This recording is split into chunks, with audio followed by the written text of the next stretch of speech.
وبيبدأ فيلمنا بالنقيب مورا اللي بيجابل العريف أكرمان، اللي النقيب بيسأله وبيقول له هل في أي طرود وصلت الكتيبة أو لأ. فالنقيب أكرمان بيقول له لأ مفيش أي حاجة وصلت، وبيبدأ النقيب يسأل العساكر بتاعته اللي بدورهم بيقولوا له مفيش حاجة وصلت. بس فجأة بنلاقي 2 عساكر طالعين من وسط العشب اللي بيجابلوا النقيب مورا، وبيقولوا له إن إحنا معانا طرد جبناه للكتيبة هنا. وبيحاول عسكري من عساكر أكرمان إنه يشوف إيه هو الطرد دوا. فجأة بيلاقي حامل الطرد بيشهر سلاحه عليه، اللي أكرمان أول ما بيشوف كده بيحاول يهدي الجندي حامل الطرد، وبيقول له إنه هو خلاص مش هيجي عنده الطرد تاني، وبيحاول يهدي الدنيا وبيقعدوا مع بعض وبيبدأ الأكل وبيبدأ ينزلهم شرب كمان، وبيقعد كل واحد يقول النكتة اللي عنده. بس فجأة بنلاقي إن في جماعة طالعين عليهم بيضربوا عليهم نار وبيقوموا بعمليات تفجيرية. بس أكرمان بيحاول إن هو يتصدى ليهم هو ورجالته، بس بيضيع كام راجل منه بيحاولوا يتصدى ليهم صدى جامد، بس بينهكوا جامد. بس حد بيخش على طول على الطرد بيسرقوا من الجماعة اللي جايين عليه يضربوه. فبيقول له لأكرمان خلي بالك لازم الطرد ده يرجع، وبيحاولوا يستدعوا ناس تاني.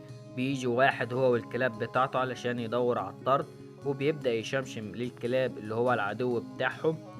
مورا بيؤمر أكرمان إنه ياخد الرجالة، وبيطلع على طول هو العساكر بتاعته والرجل المجهول اللي نزل بالكلاب علشان يحاول يتصدى للجماعة اللي بتطلع تضرب في رجالة أكرمان، اللي الجند بدوره بيقول لهم دول مجوش من فوق ولا مشيوا على الأرض، دول جايين من تحت وعاملين أنفاق، والأنفاق دي مش عارفين إيه سكتها ولا عارفين هي بتودي لفين، زي ما بيقولوا كده أنفاق مجهولة. اللي بيأمر أكرمان لازم أكرمان تنزل، وبينزل أكرمان علشان يحدد ماهية وخريطة للأنفاق دي. والنقيب مورا بيبقى حاطط ان هو لو اكرمان فشل هيدمر الانفاق كلها دي بمتفجرات السي 4، اللي بيبلغ اكرمان وبيقول له انت ما قدامكش غير ساعتين، بعد الساعتين لو انت طلعت او ما طلعتش انا هفجر الانفاق دي كلها وهدمر الملفات المجهولة اللي مسكوها العناصر دي. النقيب مورا انه يبعت الجندي المجهول بكلابه على الانفاق علشان يحددها وبيفخخها كلها علشان يوصل انه يستمر قبل ما النقيب اكرمان يطلع يكون فجرها كلها. وبيبدأ اكرمان اللي هو بيكون عسكري مهندس وملهوش في الحروب ولا اي حاجة، بيلاقي نفسه في وسط حرب طاحنة، واللي هو في الوقت لازم يحدد ويعمل خريطة للانفاق. وهو بيعمل خريطة للانفاق بيبعت عسكريين تاني لنفق تاني، فللأسف العساكر بتلاقي أفخاخ موجودة مش عارفة مكانها، بتبدأ تكتبها في ورقة وبتحدد مكانها من أول وجديد. وبيبدأ أكرمان يخسر عساكر، العساكر بتاعته بيموتوا واحد ورا التاني لأن هم داخلين أمام جماعة مش عارفين سكتهم ولا عارفين أي حاجة خالص. اللي أكرمان بيؤمر عساكر من عنده اللي هو يكونوا ميرا وبويد إن هم ينشطوا الأنفاق من تاني، وبيتحركوا من أول وجديد وبيخشوا النفق تاني، بس بيلاقوا مقاومة ليهم وبيتضرب منهم كام واحد بالنار. وبينزل أكرمان بيتحرك تاني علشان إن هو يحاول ينقذ العساكر بتوعه، بس محاولته بتبقى ملهاش أي فايدة خالص. اللي بيبدأ النقيب مورا اللي بيقول للعساكر بتاعته أكرمان ما قدموهوش غير ساعة واحدة، بعد الساعة دي هنبدأ نفجر الأنفاق كلها. بيبقوا منتظرين أكرمان يطلع هو العساكر بس بيتأخروا شوية. وبيبدأ العسكري بويد بيقول لأكرمان خلي بالك من نفسك لأن جلاد هيل وميرا اتضربوا بالنار، ولازم نشوف سكة خلينا نطلع من الأنفاق دي، لأن إحنا لو ما ركعدنا أكتر من الساعة هنتضرب بالسي 4 والأنفاق هتتفجر كلها، ولازم نحاول نطلع قبل ما نطلع لازم هنبقى بطاطس من هنا. اللي بيبدأ النقيب أكرمان بيدور على فرصة أو طريق يطلع بيها من هنا بس لحظه الحلو بيلاقي نور في آخر النفق. أول ما بيبص كده ويطلع يلاقي 2 عساكر من العصابات بيضرب واحد بالنار، وبالتاني الكتيبة بتاعته بتكون وصلت وبتضرب التاني وبتنقذ النقيب أكرمان والعساكر بتاعته، اللي بدورهم بيديهم الورقة وبيقول لهم تحت في عصابات وناس قاعدة موجودة بالأسلحة بتاعتها، لازم انتوا تكونوا جاهزين ليهم وإلا هتموتوا. فالعسكري على طول بيدي النقيب مور بيقول له خد دي الخريطة اللي موجودة تحت، وهتلاقي هناك الملفات. فبيقول له انت ما جبتش ليه الملفات؟ قال له لان انا لقيت مقاومة شديدة وما قدرتش اتحصل على الملفات خالص. اللي النقيب مورا اول ما بيسمع كده بياخد على طول اكرمان وبينزل هو الانفاق، هو وكم عسكري تاني معاه. يعني بيحاول يدور على الملفات بس هيهات. وبينزل عسكري تبع النقيب مورا مع اكرمان اللي بيبقى معاه جهاز نفخ النار. اول ما بينزل بيه كده بيلاقي ناس قدامهم على طول بيشوشوهم، بيخليهم عاملين زي الفراخ المحمرة.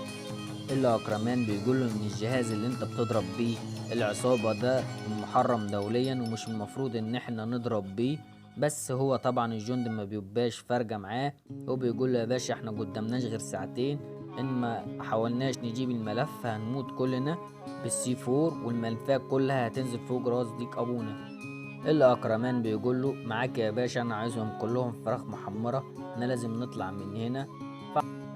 واكرمان بيبقى ماشي في الانفاق هو والجندي، بيلاقي مستشفى هو والجندي اللي معاه. فبيبقى الجندي اللي معاه عايز يموت كل اللي في المستشفى لان هم مغمى عليهم ومرضى. فجلاديهيل بيقول له لا شرف في قتل الموتى. واكرمان بيجافله بيقول له انت عايز تقتل ناس مرضى، مفيش شرف ان احنا نموت ناس مرضى. فميرا بيقول له ان بويد مات بطريقه بشعه والناس بتموت بطريقه بشعه وانت مش عايزنا ننتقم ليهم. قال له ننتقم لما يكون ان هم موجودين وجايين بالسلاح بتاعهم، لكن دول عزل وما ينفعش ان احنا نضرب عزل، لا شرف في قتل عزل. اللي اكرمان بيلاقي العسكري اللي معاه اتصاب فبيشيله وبيطلع بيه. اول ما بيمشي كده قدام علشان خاطر ينقذ بيلاقي اوضه مجهوله المصدر، بس بيلاقي فيها افخاخ وبيلاقي الجندي المجهول اللي هو كان معاه السلاح المحرم دوليا ميت. اللي اكرمان بيقول له بويت احنا لازم نلاقي الملف ده لان زمايلنا ماتوا واحنا بندور على الملف لاجل خاطر ان احنا نلاقيه، بس لو طلعنا دلوقتي وملقناش الملف يبقى زمايلنا موتهم راح حضر. زمايلنا ماتوا لاجل هذا الملف ولازم ان احنا ندور عليه ونلاقيه دلوقتي لان احنا قدامنا دقيقتين، وبعد الدقيقتين دول اول ما يخلصوا الدقيقتين هيتفجروا الانفاق كلها بالسي 4. وهما ماشيين كده في اوضه مجهوله بيلاقوا الملف. اول ما بيلاقوه كده بس بيلاقوا ان في عسكري من العصابات واقف حراسه، بيحاولوا يتصدى للعسكري ده وبيضربوه وبياخدوا الملف. اول ما بياخدوا الملف كده بيحاولوا يلاقوا نور عشان يطلعوا من الأوضة، ما بيلاقوش. بيفضل يدوروا بيلاقوا عسكري طالع عليهم عايز يضربهم بقنبلة. اللي أكرمان بيشيل زميله العسكري وبيشيل واحد تاني بويد هالك بقى يا باشا هو ماشي. وأول ما بيطلع كده بيلاقي ضي في آخر النفق. الضي ده يا جدعان اللي هيموتنا كلنا ان شاء الله. على العموم يعني ما تبصش للضي اللي في اخر النفق وخليك معايا. وبيطلع على طول اكرمان هو بيطلع الملف اللي هو الرقيب مورا بيقول له احنا لازم نحرق الملف دوه. بس اكرمان بيقول لهم ازاي تحرقوه يعني انا طلعت دمرت ده كله والعساكر كلها ماتت لاجل هذا الملف. اللي النقيب مورا بيقول له امريكا تحيا للابد والحمد لله.